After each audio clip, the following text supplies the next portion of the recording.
সে মানুষটা তোমাকে সব সাইড থেকে ব্লক করে দিয়েছে।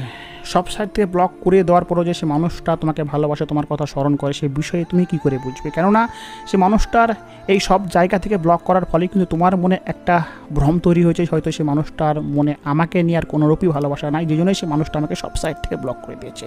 ফেসবুক, হোয়াটসঅ্যাপ, ইনস্টাগ্রাম, এভাবেই সোশ্যাল মিডিয়াতে আর যে সমস্ত সাইট রয়েছে, যে সাইটগুলোর থ্রুতে তোমার সাথে কথা বলা যায়, সেই মানুষটা কিন্তু প্রত্যেকটা সাইট থেকে তোমাকে ব্লক করে দিয়েছে। যদি কোনো না কোনো সাইট থেকে তোমাকে খোলা রাখতো, তবে তোমার মনে একটু আশার আলো জেগে থাকতো যে সেই মানুষটা আমাকে এই সাইট থেকে খোলা রেখেছে, তার সঙ্গে একটু যোগাযোগের মাধ্যম তো রেখেছে, বাট সে সব সাইট থেকে ব্লক করে দিয়েছে।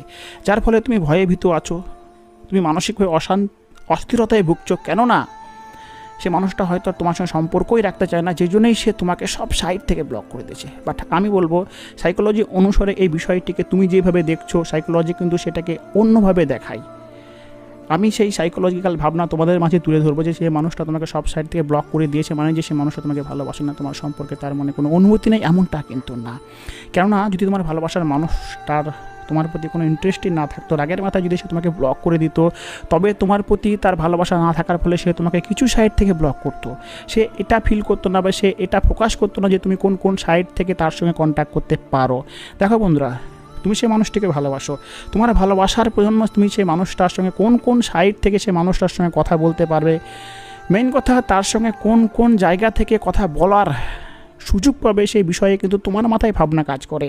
বাট যদি সে মানুষটা তোমাকে ভালোই না বাসতো, যদি সে মানুষটার মনে তুমি নাই থাকতে, তবে সে মানুষটার মনে এগুলো কেন থাকতো যে তুমি এই সাইড থেকে তার সঙ্গে কথা বলতে পারবে।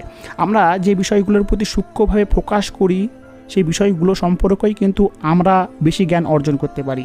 বাট কোনো একটা বিষয়ের প্রতি যদি আমাদের ইন্টারেস্ট না থাকে, তবে সেই বিষয়টার প্রতি কিন্তু আমাদের সূক্ষ্ম ফোকাসটাও না থাকে।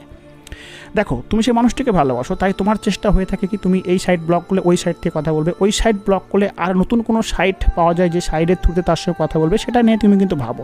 বাট কথা হচ্ছে, তোমার ভালোবাসার মানুষটা কী করে এতটা তোমাকে ফিল করে যে তুমি এই সাইট থেকে তার সঙ্গে কথা বলতে পারো? কেননা সে মানুষটাও কিন্তু তোমার স্বভাব সম্পর্কে অবগত, সে মানুষটার মনেও তুমি রয়েছো, সে মানুষটাও তোমার সমস্ত বিষয়ে ফোকাস করে।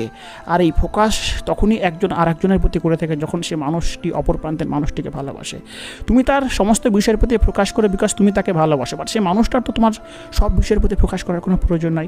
সে মানুষটা যদি তোমার সঙ্গে যোগাযোগই না রাখবে, রাগের মাথায় সে তোমাকে 2-4টা সাইট থেকে ব্লক করে দিত, আর কোনো সাইট সম্পর্কে তার মাথায় তো ভাবনা না থাকারই কথা, তাই না?